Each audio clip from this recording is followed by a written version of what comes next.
Let's go back to our breaking news from the United States. Joe Biden has picked Senator Kamala Harris as his running mate in the upcoming US elections. So what do we know about Mr. Biden's new running mate? Well, Senator Kamala Harris has a resume that includes time in the US Senate and as California's Attorney General, as well as San Francisco's District Attorney. She's at least been somewhat vetted by the national media, given that she ran for president last year and was considered for a time as a top-tier candidate.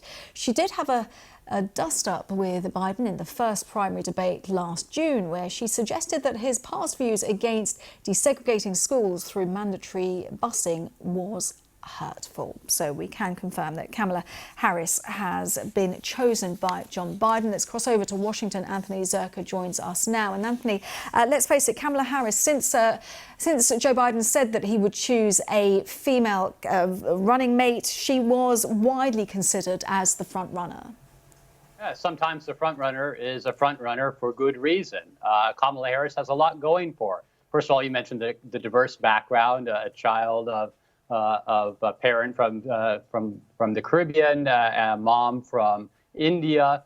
She has a national platform. She ran for president. She's been under that hot spotlight, the microscope that is being a top-tier presidential contender. So she's been able to kind of stand up to that heat. And I think an often overlooked aspect in Kamala Harris's favor was that she and Beau Biden, the late son of Democratic nominee Joe Biden, who died 4 years ago of brain cancer, they were good friends. They were both attorneys general. She in California, he in Delaware, and they formed a bond. She actually went to his funeral. So Joe Biden mentioned that in his tweet announcing the pick of Kamala Harris. I think he wanted someone who he felt comfortable with, and in this case, she met a lot of the qualifications I think he was looking for. And she's got access to California money. Talk us through that. She does. She had a fundraiser for Joe Biden last month that raised several $1 million. She had a very well-funded presidential campaign. I think the problem with her presidential campaign, it wasn't the money. It was that they built out for a national race. They invested a lot. They had a very high overhead. And then after a brief search, after that first debate, she kind of got lost in the middle. Joe Biden was locking down the centrist vote in the Democratic Party. People like Bernie Sanders and Elizabeth Warren were getting the progressives, and she had no place to go, and so she couldn't keep up the momentum that she had early on. But access to California money is very important. Access to any kind of money, of course, is very important in American politics. So she opens that door for Joe Biden as well. We said that this was history being made, Anthony, but it has been, hasn't it?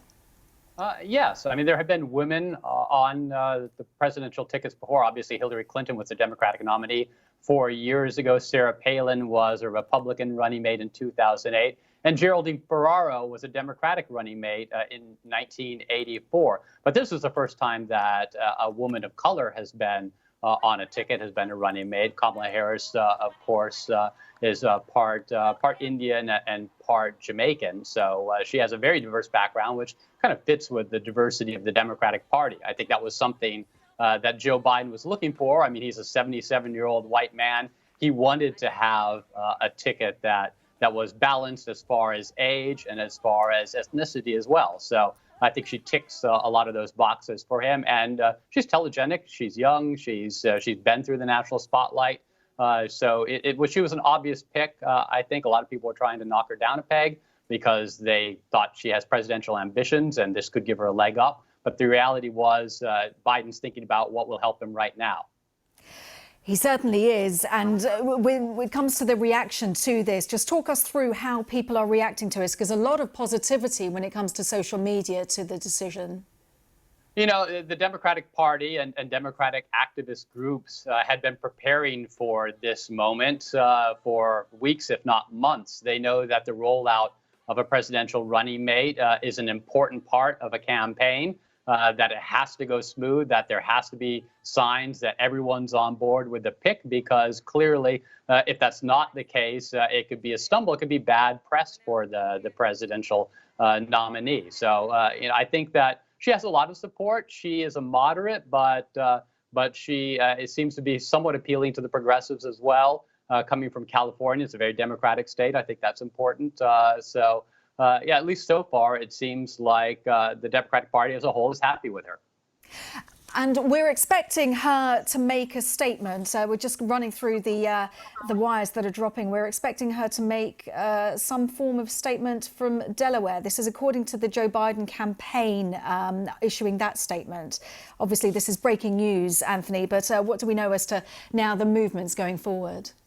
Well, the last I saw that there was an event planned tomorrow with both Joe Biden and Kamala Harris in Delaware.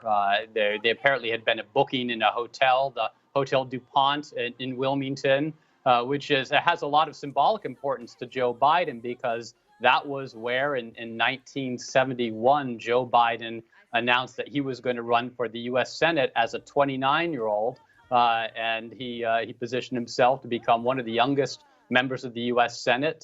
So it was an upset win for him, the start of a very long political career. So for it to come full circle, and here he is, the Democratic nominee, decades later, unveiling his pick.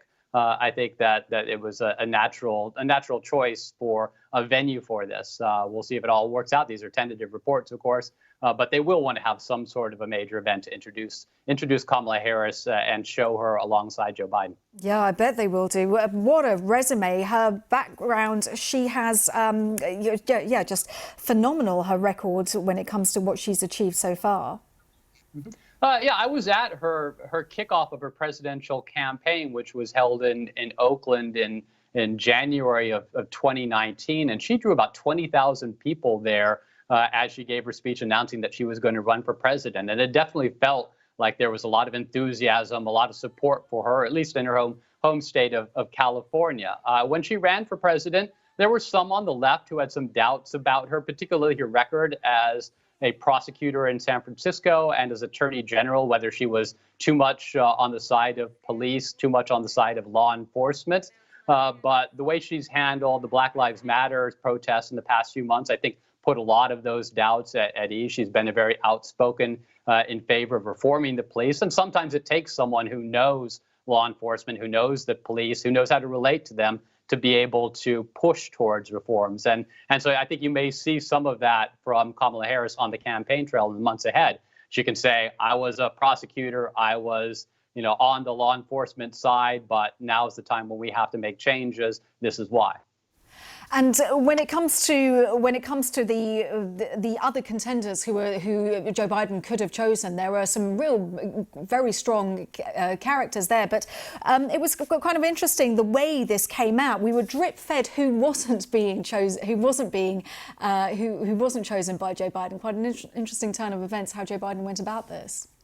Yeah, I mean, and it's not surprising because the way he went about it was he called and informed people that they weren't the pick before announcing this. And once you start telling people that they're not the pick, they tell their staff tells their friends. I mean, at that point, you start getting leaks. So Karen Bass, the congresswoman from Los Angeles, her staff said that she wasn't the pick. We started to get word that Susan Rice, who was Barack Obama's national security advisor, that she wasn't the pick. At some point, the Biden campaign had to know that they had to come out and do a formal announcement because otherwise all the drama would have been taken out of it if they'd waited much longer. And Joe, just before the announcement, Kamala Harris tweeted that Black women and women of colour have long been underrepresented in elected office. And in November, we have an opportunity to change that. Let's get to work. Of course, as you touched upon, the Black Lives Matter movement, this has come at a very important time in US history. Yes, definitely. And when I've talked with leaders in the African American community here in the United States, they do say time and time again, it's Black women have been the bedrock of Democratic support. When the Democrats won a surprise Senate victory in Alabama, where Doug Jones won a Senate seat in conservative Alabama, the reason he did so was because of overwhelming support and turnout from Black women voters. And so I think there was a sentiment that that Joe Biden's pick needed to reflect this, that needed to give a voice to Black women within the party who have been there for the party for so long, but have never had traditionally very prominent roles. So this is clearly, the most prominent position that a Black woman has been nominated to. And if she becomes the first woman vice president, the first Black woman vice president as well, I think that would be a very symbolic and historic event. And tell us a little bit. Of course, she was running for the former rival for the top job. Just remind us how that worked out, how that played out. As I mentioned, she had announced her campaign in January of 2019, and for a while she was considered one of the front runners. In fact, she was leading in some of the polls. I think you made reference earlier to that debate that she had with the Democrats, where she was on the stage with Joe Biden, and she actually criticized Joe Biden's past support of anti-busing efforts to prevent busing, to desegregate schools. I think that caught Joe Biden somewhat by surprise that Kamala Harris would criticize him like that. But she shot up in the polls afterwards. She became the leader in the party for at least a month afterwards. Then she kind of got bogged down on issues like how to handle healthcare reform, how to handle the environment, and some other kind of tricky democratic issues where she kind of tried to take a middle position and ended up making no one happy. And she dropped out of the race late in 2019 before even any of the states had cast their votes in the primary process. So her campaign kind of flamed out, but she exited soon enough and in a graceful enough fashion that she kind of preserved her stock as a potential running mate. And when Joe Biden got the nomination, it became very clear that she would be a likely pick. And I think I should say one thing to remember here, and why there's been so much drama around the pick of Joe Biden, is that there are rumors that Joe Biden may not run for president for re-election if he wins here. So in 4 years, it could be an open contest for the Democratic nomination. And Kamala Harris, by being Joe Biden's pick, and it's clear she has presidential ambitions, she has a leg up over all her competition to be that nominee, either in 2024 or 2028 if Biden runs and wins re-election. So there were a lot of people trying to knock her down a peg, a lot of critics saying, that she shouldn't be the vice presidential running mate. And part of that was because this spot right now, this moment in history with a 77-year-old nominee is so important for the future of the party. That's a really fascinating point, actually, Anthony.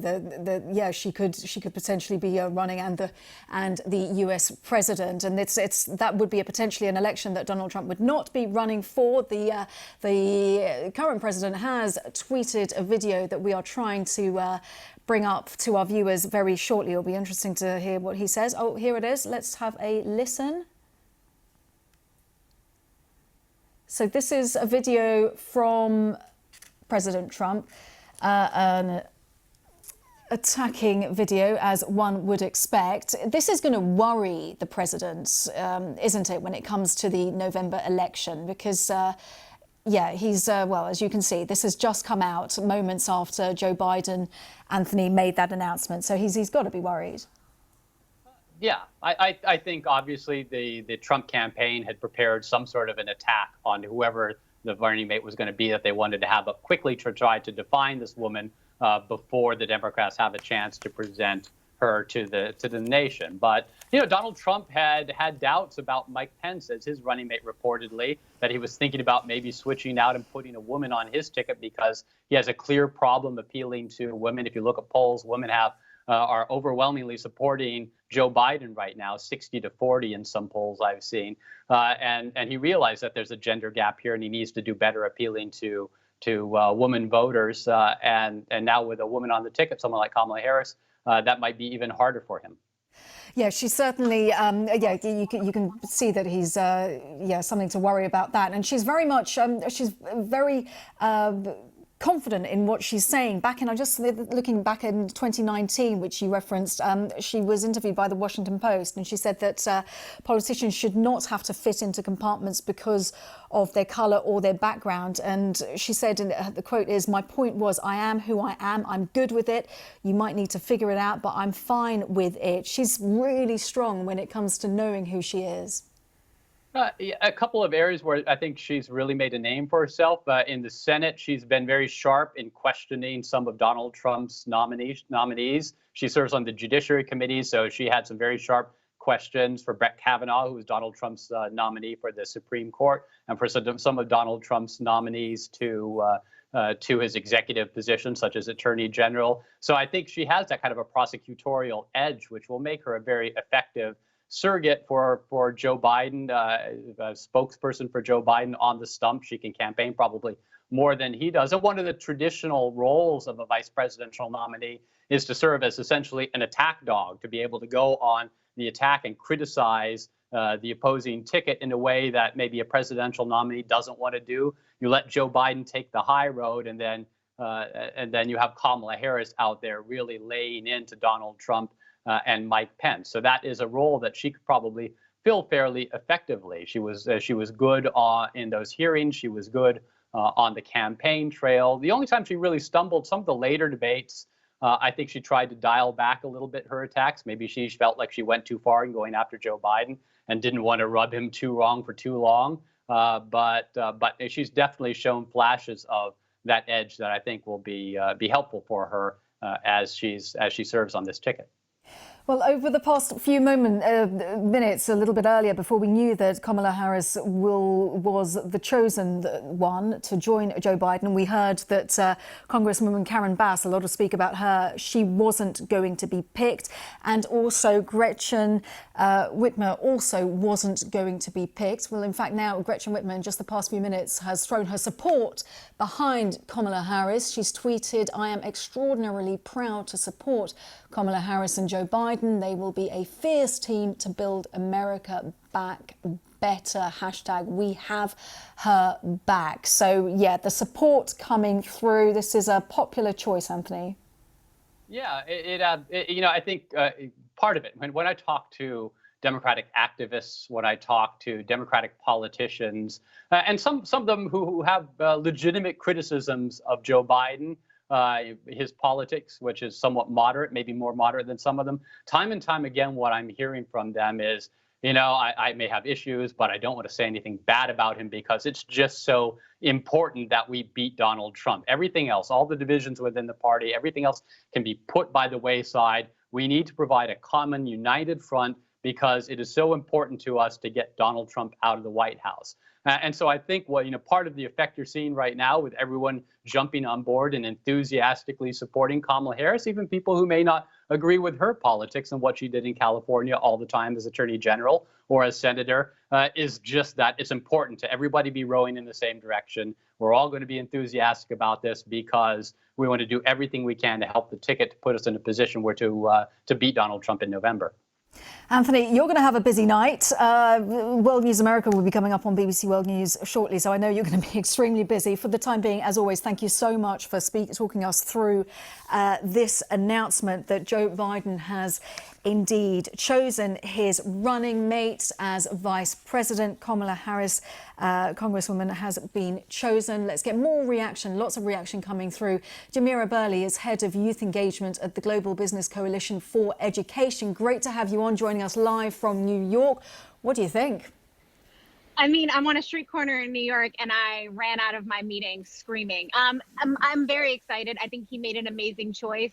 I think Kamala Harris represents a new wing of the Democratic Party that is to some level progressive and that is trying to move us in a new direction. And so I'm excited. And I think this is only going to ignite the base to get behind Joe Biden and his running mate to ensure that Donald Trump doesn't win re-election. How important is this decision? She actually herself has tweeted that black women and women of colour have long been underrepresented in elected office. How important, how significant is this for representation in the US? To be honest, this is revolutionary. And I say that only because since black women got the right to vote since 1965, we have been the very base and the most supportive base for the Democratic Party. And I think we're now seeing more than 5 decades after Shirley Chisholm ran for president in the United States is the culmination of that dream, that black women were taken seriously, that our voices were elevated, and that we were put in positions of power to actually ensure that the issues that represented our community were taken to the highest level and to the highest office in this country. And so we're seeing that with the selection of Kamala Harris, Senator Kamala Harris, that Joe Biden is listening to the party. He's listening to the voters, that this was one of their top choices to ensure that we move the party in the right direction. But she didn't go as far as to get the top position. She's not running herself. We know that she could potentially run in the next election. She could be the Democratic candidate, but she's not doing it now, though. Is there a little bit of frustration there? I mean, unfortunately, it's still a problem we deal with in this country with patriarchy, right? Where unfortunately women aren't oftentimes seen as the most qualified, even though they have the pedigree, they have the experience to actually represent the highest office in this country. And so we're still constantly working through that patriarchy to get women's voices taken seriously. I do think that this is a step in the right direction, but we've seen a lot of women candidates come so far in this and during the general election. Which has shown that America is, to some level, ready for a woman to lead this country, and Kamala is potentially moving in that direction, long term. Jamira, you talk about a patriarchy. We had Gretchen Whitmer's showing her support, another show of support from the prospective vice presidential candidate, Susan Rice. She offers her warmest congratulations, and she says that she's confident that the Biden-Harris ticket will prove to be a winning ticket. I will do my utmost to help them win and to govern. So support coming through from all those who were up against her, I guess. I like to look at it that they weren't up against each other. All of those women were equally qualified to be not only vice president, but president of the United States. And what I do think is that this is what the party was waiting for. They wanted to see if Joe Biden listened to, as he was touring this country, as he was having roundtable discussions, was he listening to the voters who said they wanted something different? They didn't want the status quo in our election. And so I think what he's shown that he took the time to actually consider a wide range of women as the potential VP, including Elizabeth Warren, who came extremely far and I was a surrogate for. And so I'm excited, and I think this is going to excite a lot of people to get up and participate in a way that they haven't before. Excite, but will it unite? Of course, we've seen a United States during a really difficult period at the moment, a lot of hurt. Will this help to bring people together? I do believe so. You know, Kamala Harris isn't perfect, and I didn't need her to be in order to be a great vice president. And I think it's a representation that this country isn't perfect. And we have a lot of improvements to make in order to ensure that racial justice is put to the forefront, is that we're ensuring that folks are healthy and whole in this country. There is a lot of hurt. There is a lot of frustration. But I do believe that we're at a tipping point within this country where folks are so frustrated with the state of affairs that while people are excited with the VP pick, that the party was going to come and be united regardless, because Donald Trump has done such a damage to this country. And now that we have Kamala Harris with her ideas, with her passion, with her new insight, it's only going to move the party that much closer to uniting in a much earlier stage in order to defeat Donald Trump in November.